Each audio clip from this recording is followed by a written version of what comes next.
Oke, selamat datang kembali. Coba deh kita ingat-ingat. Kita semua pasti pernah kan duduk di kelas, nungguin hasil ujian dengan perasaan deg-degan. Tapi pernah nggak sih kita berhenti sejenak dan bertanya, sebenarnya buat apa sih semua penilaian itu? Nah, hari ini kita bakal bedah tuntas soal apa, kenapa, dan gimana penilaian di kelas itu bekerja. Kita mulai dari pertanyaan yang paling mendasar di dunia pendidikan. Gimana caranya kita benar-benar tahu apa yang udah dipelajari sama siswa? Ini bukan cuma soal angka di rapor loh, tapi soal pemahaman yang sesungguhnya. Untuk jawab pertanyaan tadi, kita akan jelajahi 5 area penting. Pertama, kita lihat kenapa penilaian itu jadi jantungnya pengajaran. Terus, kita bedah alat-alat tes yang tradisional. Lanjut, gimana caranya biar penilaian lebih adil, masuk ke era digital, dan terakhir, kita bakal ngintip sedikit kayak gimana ruang ujian di masa depan. Siap? Oke, bagian pertama. Ada satu miskonsepsi besar nih yang perlu kita lurusin. Banyak yang ngira penilaian itu cuma acara di akhir, kayak ujian akhir semester gitu. Padahal tujuan sebenarnya jauh lebih dalam dari itu.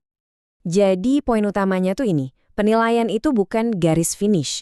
Coba bayangin deh, kayak pelatih sepak bola yang terus ngasih masukan pas lagi latihan, bukan cuma diam aja nunggu hari pertandingan. Nah, penilaian itu ya kayak gitu. Proses yang jalan terus, nyatu sama pengajaran, dan dirancang biar klop sama cara siswa belajar dan apa yang bikin mereka termotivasi.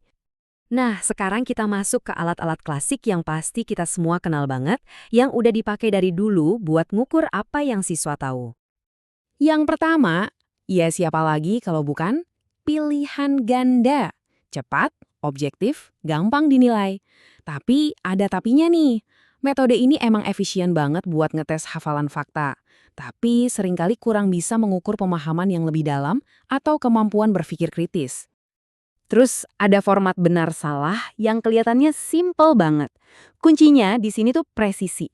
Harus tepat sasaran. Biar efektif, satu pernyataan itu cuma boleh ngetes satu ide aja. Misalnya, Jakarta adalah ibu kota Indonesia. Titik.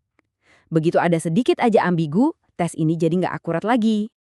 Dan tentu aja, esai. Nah, disinilah siswa bisa bener-bener pamer. Ini kesempatan mereka buat nunjukin pemahaman mendalam, kemampuan ngatur pikiran, dan nuangin semuanya dalam tulisan yang runut. Di sini mereka bukan lagi cuma milih jawaban, tapi mereka harus membangun jawabannya sendiri.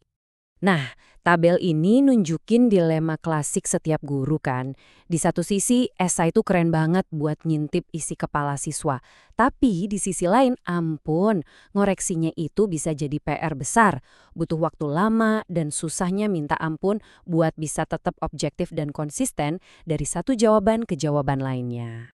Karena tes-tes tradisional tadi punya kelemahan, pertanyaan besarnya adalah, kalau gitu gimana caranya kita bikin penilaian itu benar-benar adil buat semua siswa, nggak peduli apapun latar belakang mereka.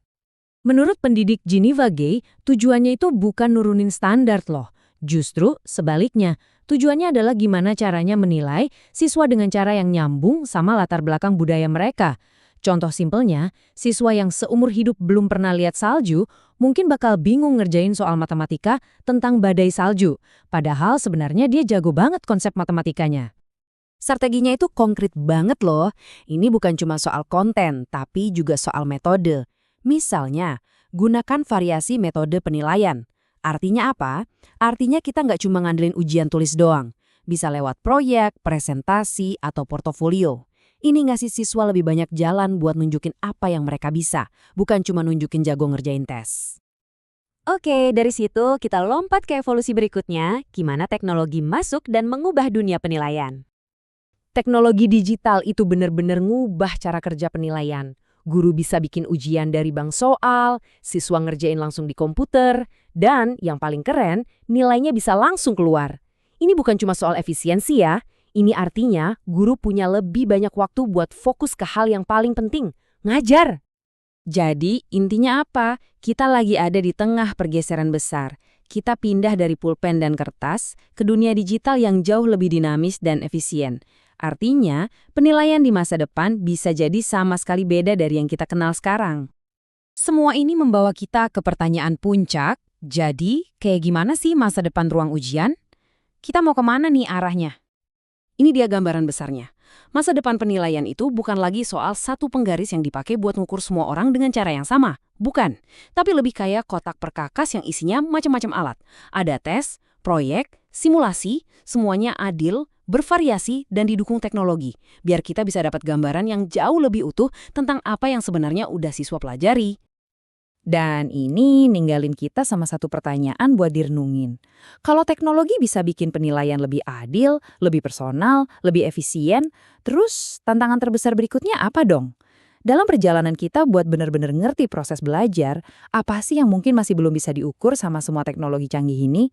Coba kita pikirkan.